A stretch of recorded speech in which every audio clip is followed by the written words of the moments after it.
Oh! Oh, shit! Okay.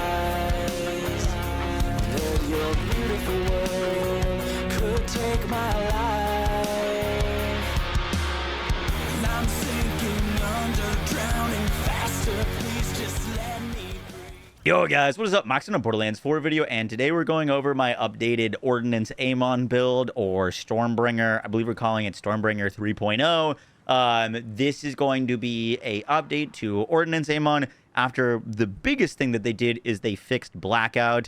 Blackout is one of Amon's skills that previous to the patch that fixed it was not giving you any more shock dot off of putting more points into this. So now putting 5 points into Blackout is very worth, and it gives us more crit chance, which is really nice. But this is going to give us a ton of extra damage on Ordnance Amon.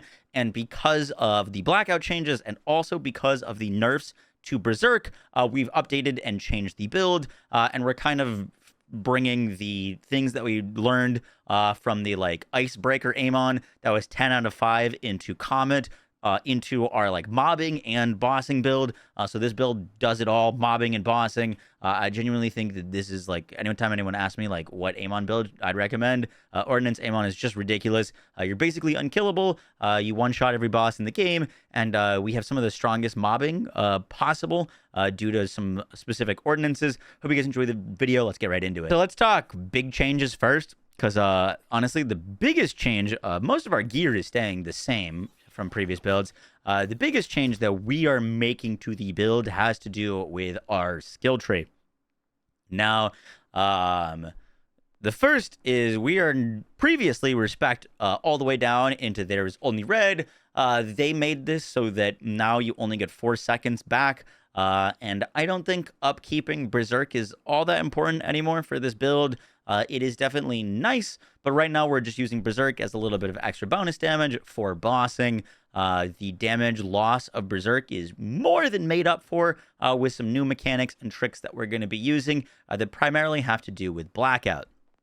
Now, Blackout is super powerful because it is guaranteed status effect damage on critical hits, meaning unlike Tail of the Comet, we're no longer relying on RNG to proc this. Blackout is going to be proccing any time that we crit with our ordnance damage. Now, Blackout gives us 15% crit chance, and it's going to give us guaranteed shock procs. Well, in Red Tree, the side that we were ignoring before, we can now pick up Catastrophe. This gives us another 15% crit chance. So we're already at 30% crit chance with our ordnance whenever we're applying shocks, which is all the time. And whenever we apply burning, we get stacking crit damage, which is also really, really nice. Well, now that we can proc Blackout all the time, we can actually spec all the way down into Electrical Fire. This reads that whenever we shock an enemy, we also burn them. And whenever we burn them, we also shock them. Blackout procs are really high damage, and Electrical Fire basically doubles the damage of all of our Blackout procs, because anytime we proc a Blackout proc, we're also going to be proccing a burn proc. And status effects are really the biggest damage of our ordnance build. Between Electrical Fire, Blackout, and also Tail of the Comet, while it might look like our ordnance dealing a lot of damage, the big kicker is honestly our status effects. Unlike normal status effects, Tail of the Comet, Blackout, Electrical Fire can stack a ridiculous amount of times where you can't even make out the numbers of how fast they're proccing and stacking. And so this build is going to kind of update that, where we lost a little bit of the Berserk damage, but we're making it up in the amount of damage that we're going to be getting from Blackout with Electrical Fire, which doubles Blackout's damage, and also gives us burns on literally every enemy. So we're also going to be getting Catastrophe at 100% uptime. And then we also put some points into Crackling Aegis, which gives us more ordnance damage and more status effect damage, which is going to be always up for us. Dragon's Breath is also a little bit of like a fire amp. It only works on the first shot of your rocket launcher, so it's nice for bossing. But I didn't put 5 points here simply because like doesn't really do as much for mobbing as Crackling Aegis, and we don't really need more bossing damage. I mean, we don't really need any more damage on this build at all. But that is kind of the big change to the build, is we're going to go far deep right on our red tree. The amount of damage that it gives us is just ridiculous, and the points that we had to lose to do that actually have to do with middle tree, as we're no longer speccing all the way down to Primal Surge. Now, when I originally made the Ordnance Amon build, I only put 1 point into Primal Surge, and I was able to upkeep my ammo all the time. I've got a 5 class mod on. I'll show you what I think is actually the best class mod to be rocking with this, but we can get points in our class mods into Primal Surge. We can get points into Endless Bombardment on our class mod, and this saves us 10 points, basically, just getting a class mod. We still have infinite ordnance uptime, but we don't have to waste a bunch of points into Icy Rage, which I don't think is that great of a skill, and we don't have to put points into Primal Surge, and that allows us to just massively increase our damage while still keeping the like infinite ordnance playstyle of Amon by getting those points through our class mod. So that's kind of a skill tree rundown.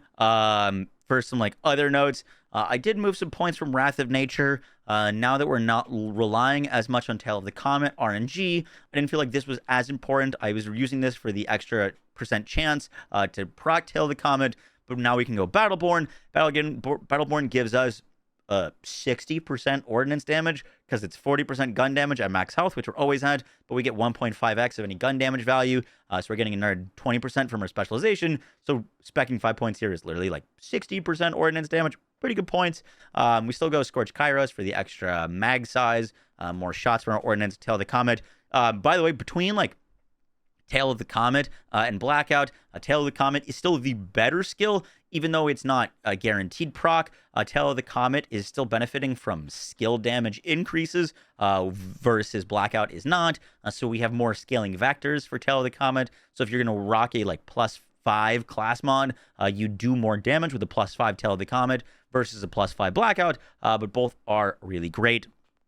And then we're going to be trying to get as many points as we can into Primal Surge. Primal Surge is nice between Endless Bombardment and Primal Surge. I think Endless Bombardment is slightly better at keeping up your ordnance, but Primal Surge also gives us shield restore, and if we're using an amp shield, Primal Surge is going to allow us to amp all of our shots. So I think Primal Surge is a little bit more damage. Endless Bombardment on your class mod is a little bit more ordnance uptime. The red tree, we do put 2 points into what burns within. Personally, I would way rather have the movement speed on Ordnance Amon. We have plenty of damage.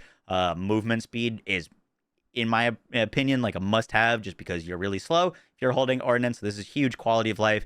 We have enough damage. We go Wield the Storm for some extra status effect damage duration. 1 point into Gut Punch just for the chance of proccing the 20% increased damage dealt, which is more value for 1 point than Bulletstorm. Bulletstorm gives us some extra gun damage, and then we're putting those 3 points into Berserk, 5 Catastrophe, 2 Dragon's Breath, 3 Crackling Aegis, and 1 into Electrical Fire.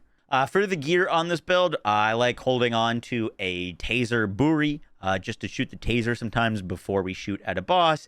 We've got a lot of buffs for like whenever we apply a status effect, we increase gun damage. You just shoot the Taser at a boss. All of a sudden, you'll get your stacks of like your Bulletstorm and stack up a bunch of your passives, and then you can do your highest damage shot. So I like holding onto a Buri. Taser is also great for getting out a fight for your life. For the rest of the gear, for bossing, the best rocket launcher, we've used this in Stormbringer. We use this in Icebreaker. Still, my favorite launcher for boss one taps is the Honey Bunches. This is going to roll with shrapnel rockets and triple barrel. This is just such a massive ordnance payload of damage. Fires a ton of rockets, and it'll proc a ton of dots for you, that if your damage doesn't kill the boss, your ordnance dots certainly will. For mobbing, I have been completely converted to the disc jockey. This gun is so ridiculous. I previously really loved the Bottled Lightning, and I still do. However, the Bottled Lightning has a very slow projectile speed, And sometimes it takes a while for the damage to hit enemies. We need our damage to hit enemies to proc our ammo regen. And so I had more issues with the bottle lightning and keeping it up. The disc jockey, you could literally just hold the freaking fire button down and spray it around in the air. These discs will seek out enemies behind walls, behind corners. They will find enemies and they will dot them. I do recommend technically not using a cryo disc jockey. I'd try to get a normal dot so that you can have an additional source of dot procs so that you can keep up your ordnance. But disc jockey is just silly on this build. It turns Amon into one of the best mobbers in the entire game. So that's what I really like for mobbing. And then we're mainly using the honey bunches for bossing. However, this build is set up to do basically or use basically any ordnance. One ordnance that's really funny to use that we did a one-shot with is the Specializations. This only fires one projectile, but it's the highest base damage in the game in terms of like just flat value. And so if you get this one ordnance projectile to crit and proc a dot, it'll one-shot most bosses. I do believe I had footage of that. Hopefully it showed on screen. But yeah, you can just one-tap bosses with a single shot of the Specializations if it procs a dot. For our rep kit, I, for bossing, use a mini amplified tonic with overshield and amp. Amp does benefit ordnance, and overshield I was using mainly so I could just make sure that I had my watts for dinner active so that I would get the 25% bonus shock damage. For general mobbing, I like using a kill spring for some extra healing, some extra overshield. You could also rock like a triple bypass with like ordnance cooldown or action skill cooldown if you wanted. Don't think it's totally necessary, but you could go that route. For your class mod, I tried a bunch of different cyborgs. I've got as many different spread rolls of the cyborg as I could get with +1 into this, +4 out of that, +5 into this.